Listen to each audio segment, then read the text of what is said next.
안녕하세요. 경량항공안전교육 진행을 맡은 조진성입니다. 네, 우리가 경량항공기를 이용할 때 갑자기 화재가 났다거나 혹은 엔진이 갑자기 꺼졌을 때 어떻게 해야 될지 머릿속에 딱 떠오르시나요? 만약에 머릿속에 이론적인 부분만 맴돈다 이러신 분들은 바로 비상절차 체크리스트를 다시 한번 숙지해야 될 때가 왔다 이런 뜻입니다. 이 긴박한 상황에서 나를 구해줄 비상절차에 대해서 오늘 알아보도록 할 텐데요. 오늘 강의를 맡아주실 교관님을 소개하겠습니다. 안철민 교관님입니다. 어서 나오십시오. 네, 안녕하세요. 네, 이 경량항공기 종류가 아주 다양한데요. 비상절차는 어떻게 비슷한가요? 아니면 다양한가요? 항공기의 종류에 따라서 비상절차는 다양하고요. 네. 따라서 제작사에서 제공하는 비상절차 체크리스트를 숙지를 해야 됩니다. 물론 근원적인 부분, 뿌리적인 부분에서의 비상이 발생되는 원인이랄지 처치는 비슷합니다만은 그 제작사에서 특별히 요구하는 수준들이 다르기 때문에 제작사의 매뉴얼을 확인을 하셔야 됩니다. 네, 그렇군요. 참 상상하기 싫지만 항상 대비해야 하는 이 비상 상황은 주로 어떤 때 일어나나요? 비상 상황이라고 하는 것은 예상할 수 없죠. 항상 예상하지 못한 상태에서 발생합니다. 하지만 이러한 어떤 비상이 발생하지 않도록 그라운드에서 앞에서 살펴본 바와 같이 그라운드 지상에서 정비를 철저히 하고 점검을 철저히 하고 한다면 기계적 결함에 의해서 발생되는 그런 비상들은 대부분이 해결될 수 있습니다. 네.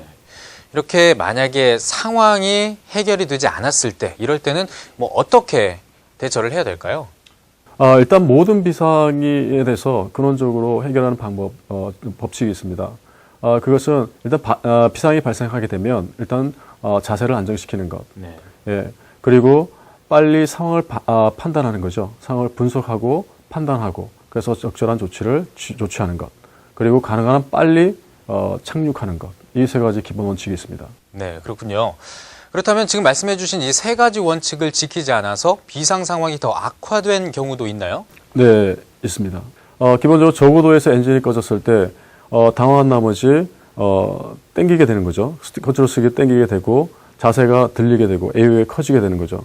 그러다 보니까 더욱더 항력은 증가하게 되고 실속에 빠지게 돼서 추락하는 스핀으로 진입되는 단계가 있었습니다. 네, 그렇군요. 예, 이때는 가장 먼저 유지해야 되는 것은 베스트 글라이드 스피드죠. 항력이 최소가 되는 그다음에 글라이딩을 멀리 할 수 있는 그런 VG, 글라이드 스피드를 베스트 글라이드 스피드를 유지하는 것이 중요합니다. 네.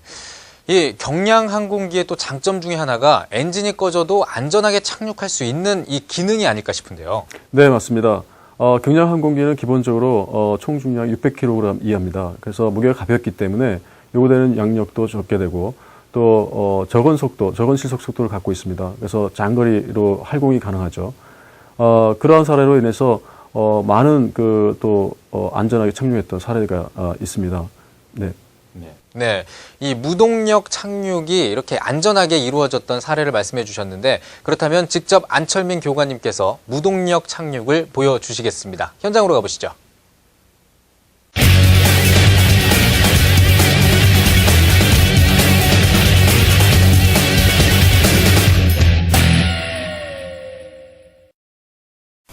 자, 이번에는 엔진이 꺼졌을 때 착륙을 어떻게 할 것인가에 대해서 한번 알아보겠습니다. 엔진이 꺼졌을 때 중요한 것은 베스트 글라이드 스피드를 유지하는 것, 그 다음에 상황을 판단하고 정확하게 조치하는 것. 만약에 리스타트를 할 수 있다고 그러면 리스타트를 밟아주십시오.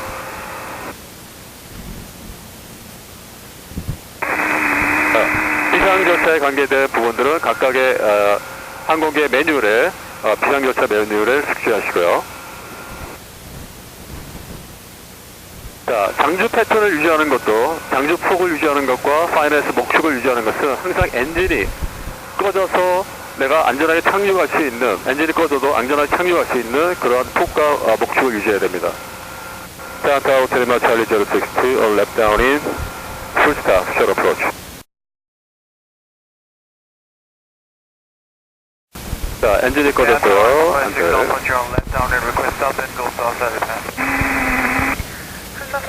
중요한 건 긴장하지 말고 60 knots 베스트 글라이드 스피드 유지하는 것이죠.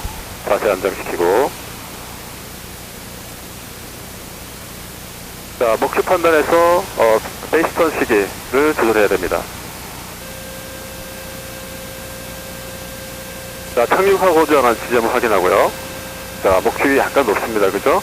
플랩을 1단계 내립니다. 자, 좀 높죠? 플랩 2단계 내립니다. 다시 플랩을 내리게 되면 양력 파워가 없는 상태에서는 확력 장치로 장전합니다. 그죠? 피치가 약간 깊어지고. 자, 라이트 클리어, 포워드 클리어, 레프트 클리어. 속도 확인하시고요. 자, 플랩을 풀어내리겠습니다. 자, 플랩을 풀어내리기 때문에 좀 더 깊은 강압으로 속도 증가 없이 내려갈 수 있죠. 네, 됐습니다. 자, 만약에 목축이 아주 높을 때는 포워드 슬립 같은 것들을 쓸 수 있겠죠. 네, 정상적으로 내려가겠습니다.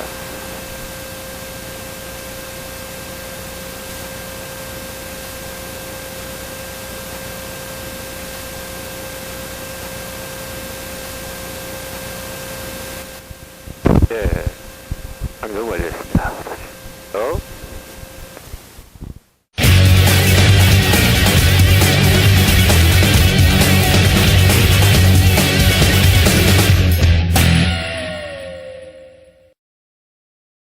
네, 이렇게 엔진이 꺼지더라도 안전수칙을 잘 지키면 멋지고 안전하게 이렇게 착륙을 할 수 있는 게 경량항공기의 큰 장점이 아닐까 이런 생각이 들었습니다. 네, 그렇다면 조종 타면에 의한 고장이 일어났을 때 이때는 어떻게 해야 되나요? 예, 조종 타면이 고장이 생겼을 때는 일단 에일로런이 고장이 났다. 그럴 때는 러더를 사용해서 컨트롤할 수 있고요. 네. 엘리베이터가 고장 났다. 그럴 때는 파워를 사용하거나 또는 트림이 있습니다. 엘리베이터 트림이 있겠죠. 트림을 사용해서 컨트롤이 가능합니다. 네, 이 비상 상황 중에 제 개인적으로 생각했을 때 가장 위험하다라고 느끼는 게 바로 화재인데 비행기에 불이 붙었다. 이럴 때는 어떻게 해야 되나요? 예, 비행기에 화재가 발생하는 경우는 두 가지 정도가 있겠습니다. 첫 번째는 연료 누설에서 생기는 것, 두 번째는 전기적 결선에 의해서 생기는 화재가 있겠죠. 이에 따라서 그것이 어떤 화재인지를 판단하고 연료에서 발생이 됐을 때는 연료를 차단시켜야 된다, 빨리. 그리고 남아있는 연료를 빨리 써야겠죠. 그래서 풀해서 연료를 써야 되고요. 전기적 화재가 있을 경우에는 전기적으로 연결되어 있는 매스터, 배터리 이런 것들을 다 꺼야겠죠. 예, 그리고 나서 체크리스트에 있는 대로 조치를 하면 되겠습니다. 중요한 것은 이 불이 난 상태에서 조치를 해서 불을 끈다 할지라도 또 남아있는 불이 있을 수도 있고 그 불이 이제 객실 내 또는 조종실 내에서 또 번져 있을 경우에는 소화기를 사용해야 되죠. 네. 그래서 반드시 비행기 내에 소화기를 설치하는 것, 이것이 대단히 중요합니다. 그렇군요. 이 비상 상황은 누구에게나 벌어질 수 있는 상황인데 하지만 이 비상 상황을 미리 경험해 보기는 힘든 거 아닌가요? 네, 맞습니다. 자, 하지만 이런 비상 상황을 가상 상황을 통해서 적절하게 착륙하는, 그다음에 조치하는 연습들을 해야 됩니다. 그것이 네. 교육 훈련이 철저히 돼야 되고요. 평소에 교육 훈련이 되면 그런 상황이 발생했을 때 침착하게 대처할 수 있습니다. 그렇군요. 네. 네, 이런 비상 상황이 생겼을 때 무엇보다도 빨리 다른 사람들에게 알려야 될 텐데 이렇게 알릴 수 있는 방법, 어떤 방법이 있을까요? 네, 주변에 있는 지금 컨택하고 있는 관제 기구랄지, 그다음 주변에 있는 항공기들에게 이제 알려야겠죠. 기본적으로는 비상이 발생했을 때는 라디오 콜을 메이데이, 메이데이, 메이데이 이게 3번을 얘기합니다. 네. 그리고 자기 현재 위치를 얘기하고 지금 현재 어떤 상황인가를 구체적으로 전파를 하게 되죠. 네. 그리고 기본적으로 이제 트랜스판더죠. 거기도 세트를 7700를 세트합니다. 이 7700 세트를 하게 되면 관제 기구에 굉장히 밝게 빛나면서 반짝반짝거리면서 경고를 하게 되죠. 그 관제사가 이 항공기는 지금 비상 상태에 있구나 하는 것을 알게 됩니다. 네, 그렇군요. 그렇다면 만약에 이 통신기구가 완전히 그냥 목통이 돼서 뭐 라디오도 안 되고 뭐 어떤 뭐 교신 자체가 안 된다. 이럴 경우에는 어떻게 대처해야 되나요? 예, 통신 자체 라디오가 이제 페일 됐을 때는 트랜스판더를 이용하는 방법이 있습니다. 그러니까 트랜스판더를 7700에 세트를 하죠. 그리고 다음 7600를 번갈아 가면서 세트를 하게 되면 지금 비상 상황이면서 라디오가 안 된다라고 하는 것을 관제기구에 전달할 수 있겠습니다. 네, 그렇군요. 그렇다면 만약에 조종사와의 연락이 두절됐다 이러면 수색이 진행이 되나요? 네, 맞습니다. 기본적으로 항공기가 도착 예정 시간보다 30분 늦게 도착하거나 연락이 없다. 그러면은 바로 이제 수색 구조의 초기 단계에 진입을 하게 되죠. 그래서 이 항공기가 지금 어디에 어떤 상황인가를 이제 조사를 하게 되고요. 거기서 1시간이 넘어가게 되면 더 이제 심도 있는 수색 구조 작업이 일어나게 됩니다. 네. 그래서 반드시 그 플랜을 내고 비행을 했을 때는 비행 종료 보고를 해야 되는데 30분 안에 관제 기구에 그 내용을 착륙했다는 것을 반드시 보고를 해야 되는 이유가 여기에 있습니다. 네. 항공기 수색 구조 요청이 진행되는 단계 어떻게 진행이 될까요?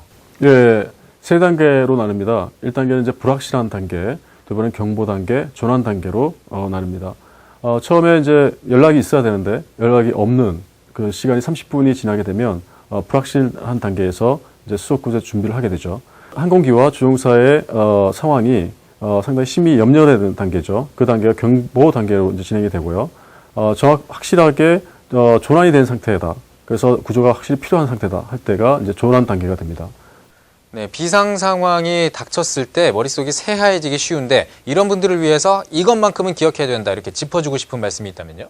예, 비상은 예견되지 않게 발생이 되죠. 그래서 평소에 비상에 대한 것들을 철저히 연습하고 훈련하는 것 이것이 중요하고요. 평소에 대비해야 된다는 것이 굉장히 중요합니다. 네.